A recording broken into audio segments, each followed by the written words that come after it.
Witness history in the making. The McIntyre Mini Globe Race 2025. Small boat, huge adventure.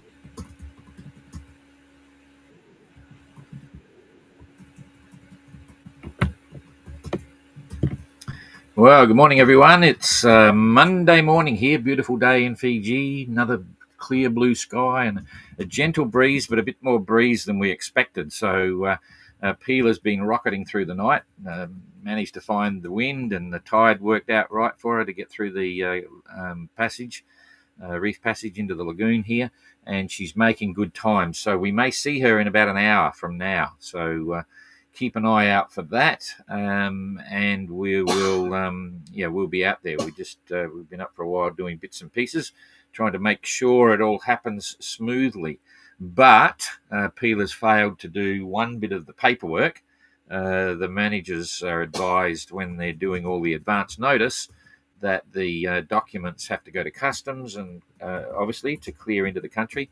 But also a copy comes to VUDA Marina because they're part of the process. It's official entry port, and VUDA don't have it at the moment, so it may mean she's on the anchor for 24 hours or something when she gets here. But the manager just spoke to them, and they're trying to get it organised now as quick as they can, but we'll have to wait and see. So keep your fingers crossed.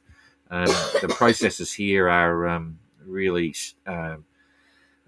good. You know, it's very clear, and there's a lot of paperwork. This one's a bit like Australia. I think Dan was saying there's something like 15 sheets of paper to fill out when they come on board and do all the bits, but they're all really good, very happy people and so on. It's just the process that you go through. Anyway, we'll talk about that a bit later after the tracker, and everyone's having not everyone, but a lot of our illustrious skippers are having a hard time right now trying to get to Fiji. So I'll show you all about it. We'll go over to the tracker now. So you're on the tracker, and I'm now on the tracker. So here we are. Peela's rocketing across the lagoon here towards VUDA, which was a real surprise because I update everyone here, so they can get the sequencing right with the boat and the welcome committee and all that. And I was thinking that she might be here at the earliest around lunchtime, but she's going to be here in about an hour, I reckon. She managed to keep moving. She had some challenges coming up here, but got the tide right. And 4 o'clock this morning, I think she came through the pass here, and now she's still got a breeze, and we're looking forward to seeing her. So that's kind of cool. Now what I'll do is I'll go back to the rest of the fleet. Poor old Kerry, have a peek at this. He's got enough hair to lose, but he's losing his hair. He's been struggling, light breezes, and now it's on the nose and tacking back and forwards, and there's a current that comes around here. So I think he's hooked up the bad time for that one as well. Dan's over there doing 1.2 knots, so it's not much fun for these guys. And it's even worse when they've got Starlink because they can watch everyone else arriving. Look at this, scrambled eggs. Jacob's going north at 2.4. Eric's going southwest at 1.2. And Adam's going really southwest as well. So even back here, Jasmine's doing nothing and blah, blah, blah. So we'll start at the back of the fleet, a little bit organised. Josh is in there having a great time. He's probably happy to be there right now because everyone else is losing time, trying to struggle through with this calm headwinds for the moment. And we'll put the breeze up there. And I'll come back to Gary. I think Popeye's already in by now. So there's Gary. I'll just double check. As you know, John's there. Here we go. Yeah, Popeye's in. So he would have got in yesterday. Happy to be there. It was a nice passage, but challenging as well. But it's good to have a challenge. If you're sitting in trade winds all day, every day, it can get a bit boring until you got no wind or headwinds. Then you think, oh, that was good. So there you go. Mark's back there still plugging along, by the way. 3.5 knots and coconut with he and Jill on board. So we're looking forward to seeing them as well. Christine turned up yesterday. Was yesterday? Yeah, yesterday morning. Christine's here. But she gets around. Anyway, Gary, 3.1 knot, 99 mile day. Good enough to be the magic 100. So he's still on his way, which is kind of cool.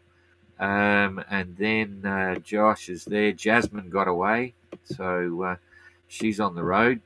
And they've got Not a lot of breeze there, but we'll show you that. It looks like it's gone over him now, so it's going to be at least slowly building, but it's a little bit on the nose. Interesting there because the breeze is coming from the northwest and Jasmine's tacking through 180 degrees at the moment. Probably just struggling to keep moving. Only doing 1.4 knots. So it's okay to tack through 100 degrees if you 180 degrees if you've got no wind, because you just want the boat to go somewhere so you can not have to steer or something. So 53 miles since she left Vavau. Ayrton's underway, 1.3 knots, 62 miles. So they'll have a nice little race going to Fiji, so that's always fun. I think they're too far away to talk on VHF, but maybe not. Adam, 1.6 and 17-mile day, a direct westerly breeze, so they're completely locked up. Jacob looks like he's taking it a bit easy, 2.4 knots and 76-mile day, but the wind directly on the beam. Again, probably just to keep the boat moving. That's all it's about. And wait for the wind to change. Eric not doing well, 1.2 knots, 75-mile day. They've all progressed about the same distance, 70, 75 and 76. So they're just stalled in these headwinds. So Christian going back the other way. Oh, I shouldn't be laughing. You hit me. But there you go. He just would have given up, and he might not even know. He's probably gone down to have a snooze. But then again, he's woken up this morning doing half a knot. Okay, so it could be the current there as well. Let's have a look at the currents, see what's going on here. No, very little current, so just total frustration. He would have just shut down and more or less thought, okay, what's the point? Just wait. Half a knot, but he did do the 74 miles that everyone else has been getting before the wind died, and so he's just parked, probably watching movies, as long as he's got a bit of sun. Dan, 1.2, doing reasonably better in direction because you can see the wind's hooked around the island here, and so he's able to be on port tack and still got a bit of westing on it, so that's kind of good. Did 85-mile day, so not too bad. Kerry really been struggling. He was doing all right down here and then blah blah blah, tacking around. Managed 68-mile day.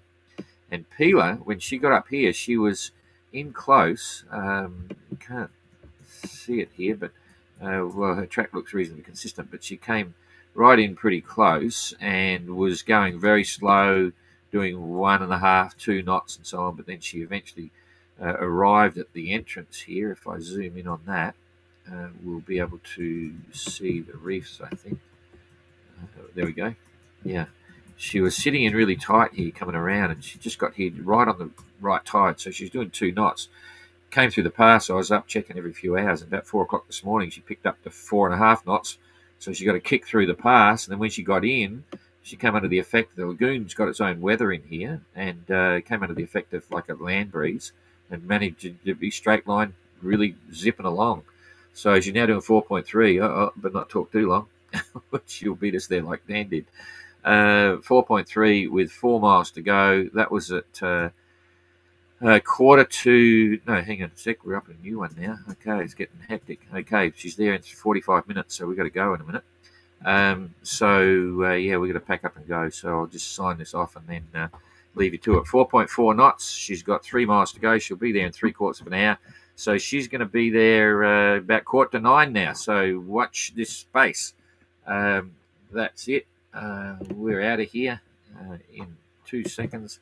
I'll just check. Oh, John's here. G'day, John. Morning, Ilfla. We'll see you tomorrow, and we'll start. Not sure when we do the interviews. Both Dan sort of edged out yesterday. We all did, actually. We had a good time. We're all just hanging out over the other side there. Long story. Long time for these guys to just veg out, and us too. So we enjoyed yesterday. But then Renaud is pulling the boat up on Wednesday. He's cleaned the bottom. He's got 4 days of work to do. He's in a cabin here. And then he's going to see what goes. And Dan's similar, just doing nothing for a day and then getting into the work routine. So we'll start interviewing as soon as we get an opportune moment. So we'll do the one-on-one, in-depth interviews. So stand by for that. Coming up very soon. Okay, that's me done. So we'll see you all later.